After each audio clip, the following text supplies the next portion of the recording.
हमें कोई चीज़ ऐसे ही मिल रही होती है बिना किसी लड़ाई झगड़े के या बिना किसी छीना-तानी के, तो वो बहुत ही अच्छा है। अगर हमें वो चीज़ किसी से छीन कर लेनी पड़े या ज़ोर ज़बरदस्ती से ये लेनी पड़े या फिर किसी को नुकसान पहुँचा कर लेनी पड़े, वो चीज़ हमें हासिल तो हो जाती है लेकिन उसका परिणाम बहुत ही भयानक होता है। उससे खुद को और खुद के जो अपने होते हैं, उनको दुःख पहुँचाने के सिवा और कुछ नहीं मिलता। दोस्तों ऐसे ही लड़की होती है प्रियंका श्रीवास्तव उसका नाम होता है, जो कि बिलासपुर की रहने वाली होती है। वो कॉलेज में होती है, वहीं एक लड़का भी होता है, लड़के का नाम कृष्णा होता है और जब दोनों एक ही कॉलेज में होते हैं तो वो एक दूसरे से मिलने लगते हैं, एक दूसरे से बातचीत करने लगते हैं और जो लड़की होती है वो अपनी बुआ के यहीं पे रहती है, वहीं से वो पढ़ाई किया करती थी। जब वो दोनों एक दूसरे से मिलने लगते हैं तो उन दोनों में दोस्ती हो जाती है। अब दोस्ती धीरे-धीरे मिलते-मिलते कब प्यार में बदल जाती है उन्हें पता नहीं लगता।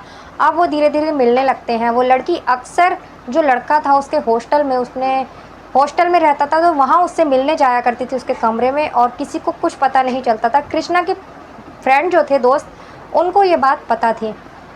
अब जब वहाँ मिलने जाती थी तो एक वक़्त कृष्णा से कहती है वो कि मैं तुमसे मिलने आती हूँ, हमें कब मिलना चाहिए और अगर किसी को पता लग गया तो अच्छा नहीं होगा। कृष्णा तो उससे कहता है कि अब हमें शादी कर लेनी चाहिए और मैं किसी और से शादी नहीं करूँगा, मैं तुमसे ही शादी करूँगा और हमें शादी कर लेनी चाहिए। जब प्रियंका ये बात सुनती है तो उसको कहती है कि मैं तुमसे शादी नहीं करूँगी, मेरे माँ-बाप जहाँ कहेंगे मैं वहीं शादी करूँगी, मैं अपने माँ-बाप को दुःख पहुँचाकर तुमसे शादी नहीं करूँगी।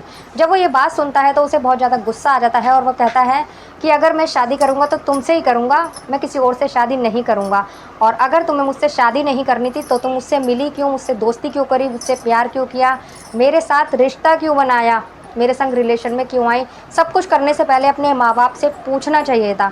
जब वो ये सब बोलती है तो कृष्णा को जब वो ये सब बोलता है कृष्णा तो प्रियंका को भी गुस्सा आता है। प्रियंका कहती है अच्छा लड़ो मत, तुम मेरे पापा से जाकर मेरा हाथ मांगना, अपने पापा को बोलना जाकर मेरे पापा से बात करेंगे, अगर मेरे पेरेंट्स राजी हो जाएंगे तो मैं तुमसे शादी कर लूँगी। तो दोस्तों ये कहानी और भी है, आगे देखिए इस कहानी में क्या होता है, उसके लिए आपको पूरी देखनी पड़ेगी, प्लीज़ पूरी ज़रूर देखिएगा। मैं गीता गुप्ता, स्वागत है आप लोगों का मेरी आज की एक नई कहानी में। जय माता दी। अच्छी लगे वीडियो तो प्लीज़ लाइक ज़रूर कर देना और नए हैं चैनल पर तो सब्सक्राइब कर लेना चैनल को। जब वो कृष्णा उसकी ये बात सुनता है तो उसे उसकी बात ये अच्छी लगती है, तो वो अपने घर जाता है और अपने पापा से बोलता है कि पापा मैं उस लड़की से प्यार करता हूँ और ऐसे-ऐसे मैं उससे शादी करना चाहता हूँ। जब वो उसको बोलता है तो उसके पापा पहले तो मना कर देते हैं, लेकिन वो अपने पिता का लाडला बेटा था तो जो है वो बार-बार फ़ोर्स करता है अपने पिता को, तो उसके पापा तैयार हो जाते हैं। वो दूसरे दिन प्रियंका के पेरेंट्स के यहाँ जाते हैं और उसके पिता से जब बात करते हैं कि मैं आपसे पहली बार मिल रहा हूँ, जब वो बात करते हैं तो वो उसे अंदर लेके जाते हैं। कृष्णा के पिता को अंदर ले जाकर कृष्णा के पिता बैठते हैं और उनसे कहते हैं देखिए दरअसल बात ऐसी है, मेरा बेटा कृष्णा आपकी बेटी प्रियंका से प्यार करता है और वो उससे शादी करना चाहता है। तो वो गुस्सा नहीं होते, बड़े ही आराम से उसको बोलते हैं कि देखिए मैं अपनी बेटी की शादी किसी अदर कास्ट में नहीं कर सकता और ना ही करूँगा। मैं अपनी बेटी की शादी अपनी ही बिरादरी में करूँगा, अपनी ही कास्ट में करूँगा और मैं आपसे यही कहना चाहता हूँ कि मैं आपके बेटे से अपनी बेटी की शादी नहीं कर सकता। वो उनको मना कर देते हैं और क्या हाथ जोड़कर उन्हें वहाँ से विदा कर देते हैं। अब कृष्णा के पापा अपने घर आ जाते हैं, आकर अपने बेटे को बोलते हैं कि उन्होंने अपनी बेटी की शादी तेरे साथ करने के लिए मना कर दिया है। उन्होंने कहा है कि मैं अपनी बेटी की शादी किसी भी अदर कास्ट में नहीं करूँगा।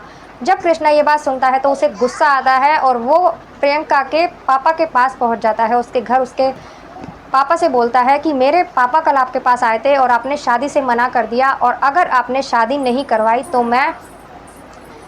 आप नहीं जानते कि मैं आपके साथ क्या करूँगा और आपकी बेटी के साथ क्या करूँगा, मैं आप लोगों को बर्बाद कर दूँगा। वो बहुत सारी धमकी देता है और वहाँ तेज़-तेज़ आवाज़ में बोलता है, उनको धमकी देकर वहाँ से अपने घर आ जाता है। साथ ही जो प्रियंका के पापा होते हैं वो अपनी बहन को फ़ोन करते हैं कि प्रियंका का ध्यान रखना, उसके साथ कुछ भी हो सकता है, उसे अकेले बाहर मत जाने देना, ऐसी-ऐसी बात है। जब वो उसकी बुआ को बात बताते हैं प्रियंका की बुआ को, तो उसकी बुआ प्रियंका को समझाती है। वो अगले दिन कॉलेज जब जाती है तो प्रियंका को समझाती हैं कि बेटा अपना ध्यान रखियो और ऐसे-ऐसे कृष्णा गया था तेरे पापा के पास और उसने धमकी दी है तेरे पापा को कि तुम्हारे साथ, तुम्हारी बेटी के साथ कुछ अच्छा नहीं होगा, कुछ भी मैं कर सकता हूँ अगर तुमने अपनी बेटी की शादी मेरे साथ नहीं करवाई तो। जब प्रियंका ये बात सुनती है तो अपनी बुआ को बोलती है कि बुआ जी आप चिंता मत कीजिए, मैं ऐसा कोई कदम नहीं उठाऊँगी जो कि मेरे घर वालों का शर्म से सर झुके। वो वहाँ से चली जाती है। जब दिन में प्रियंका के पास कृष्णा का फ़ोन आता है और कहता है मैं तुमसे मिलना चाहता हूँ, तो प्रियंका कहती है कि ठीक है, मैं शाम को तुमसे मिलती हूँ कॉलेज ख़त्म होने के बाद। कॉलेज ख़त्म होने के बाद फिर कृष्णा का फ़ोन आता है, वो फिर कहती है कि ठीक है, मैं अभी 1 घंटे बाद हॉस्टल पहुँचती हूँ तुम्हारे पास। 1 घंटे बाद भी वो नहीं पहुँचती, फिर कृष्णा का फ़ोन आता है, तो कहती है मैं बस आधे घंटे में पहुँच ही जाऊँगी, मैं जाम में फँस गई थी। ऐसे करते-करते वो उसके घर गली के मतलब गली पे पहुँच जाती है, गली के बाहर तक। फिर कृष्णा का फ़ोन आता है, वो कहती है मैं बस गली के बाहर ही हूँ, बस आ ही रही हूँ। ये सुनते-सुनते कृष्णा को गुस्सा आ जाता है और कृष्णा हॉस्टल से निकलता है, अपनी बाइक पर बैठकर सीधा गली के बाहर ही पहुँच जाता है। वो अपनी 2 फ्रेंड के साथ बात कर रही होती है, वहीं कृष्णा को गुस्सा आता है और कहता है मैं तुमसे सुबह से मिलने के लिए कह रहा हूँ और तुम अपनी फ्रेंडों के साथ यहाँ मौज मस्ती कर रही हो। क्या तुम्हें मेरी बिल्कुल भी परवाह नहीं है? जब वो गुस्सा होता है, इतना कुछ बोलता है, तो प्रियंका को भी गुस्सा आता है। वो कहती है कि तुम्हारी हिम्मत कैसे हुई? तुम मेरे घर गए, मेरे पापा को तुमने इतना उल्टा-सीधा बोला और धमकी दी। क्या ज़रूरत थी तुम्हें वहाँ जाने की? जब कृष्णा ये सब बोलता है तो कहता है मैं सच में ऐसा करूँगा और ये है वो है। दोनों में बहुत ज़्यादा लड़ाई हो जाती है। लोग बाग आते हैं, बीच बचाव करते हैं और बोलते हैं कि अगर तुम दोनों को लड़ाई करनी है तो अपने घर जाकर करो, यहाँ लड़ने की कोई ज़रूरत नहीं है, ये पब्लिक पैलेस है। वो दोनों शांत होते हैं और बाइक पे बैठकर वो हॉस्टल लेके आ जाता है उसको। रास्ते में उनका गुस्सा ठंडा हो जाता है। वहाँ आने के बाद जब वो अपने कमरे में प्रियंका को लेके जाता है तो उससे कहता है तुम बैठो, मैं चाय बना कर लेके आता हूँ। वो उससे कहती है कि मुझे चाय नहीं पीनी, मुझे भूख लगी है, कुछ खाना है, तुम लेकर आओ। वो खाना लेके आता है, दोनों साथ बैठकर खाना भी खाते हैं। खाना खाने के बाद में कुछ देर दोनों सोते भी हैं, लेकिन उसके बाद जब वो उठते हैं तो दोनों के बीच में फिर कहा-सुनी होती है। प्रियंका उससे कहती है तुम्हें मेरे पापा से ऐसी-वैसी बात नहीं करनी चाहिए थी, ये तुम्हारी गलती है। तो कृष्णा को गुस्सा आता है, दोनों के बीच में फिर से लड़ाई होती है और लड़ाई-लड़ाई में प्रियंका जो होती है उसको डाँटने लगती है, धक्का देने लगती है, वो उसके ऊपर हाथ भी उठाने लगती है। कृष्णा को गुस्सा आता है, वो 2-3 थप्पड़ उसके भी मारता है, तब भी लड़ाई शांत नहीं होती। प्रियंका भी बहुत ज़्यादा बोलने लगती है, गुस्सा करती है, तो कृष्णा के हाथ में कोई ऐसा हथियार आता है जिससे वो उसके सर पर वार करता है और वो प्रियंका गिर पड़ती है जिससे कि वो बेहोश हो जाती है। अब वो उसे जगाता है, कृष्णा डर जाता है लेकिन वो नहीं उठती। जब वो नहीं उठती तो वो उसे ऐसी ही हालत में छोड़कर वहाँ से भाग जाता है। जब वो भाग जाता है, वो बेहोश ही पड़ी रहती है। कुछ देर बाद जो कृष्णा का दोस्त होता है हॉस्टल का, वो आता है, देखता है कि ये तो उसकी गर्लफ्रेंड है कृष्णा की, तो वो कंप्लेन करता है, हॉस्टल वालों को बुलाता है और देखता है। जब वो उसे हॉस्पिटल ले जाया जाता है, हॉस्पिटल ले जाने के बाद में प्रियंका का ट्रीटमेंट चलता है। ट्रीटमेंट चलने के बाद में डॉक्टर बता देते हैं कि इसकी मौत हो चुकी है, अब ये इस दुनिया में नहीं है। जब ये पता चलता है तो उसके घर वालों को बुलाया जाता है। प्रियंका के घर वालों को बुलाने के बाद में डॉक्टर पोस्टमार्टम की रिपोर्ट जब देखते हैं तो सारी बात सामने आ जाती है। तो उसको उसके घर वाले सीधा कृष्णा के ऊपर शक जाता है और बताते हैं ऐसे ऐसे एक लड़का है जो कि हमारी बेटी से शादी करने की कह रहा था, उसी ने ये सब किया है। अब कृष्णा अपना फ़ोन भी बंद कर लेता है, भाग जाता है वहाँ से। लेकिन जब वो नहीं मिलता तो न्यूज़पेपर में उसकी न्यूज़ निकाली जाती है और इससे वो पकड़ा जाता है। इससे सख्ती से पूछताछ की जाती है तो वो सारी बात बता देता है, तो उसको अरेस्ट करके जेल भेज दिया जाता है।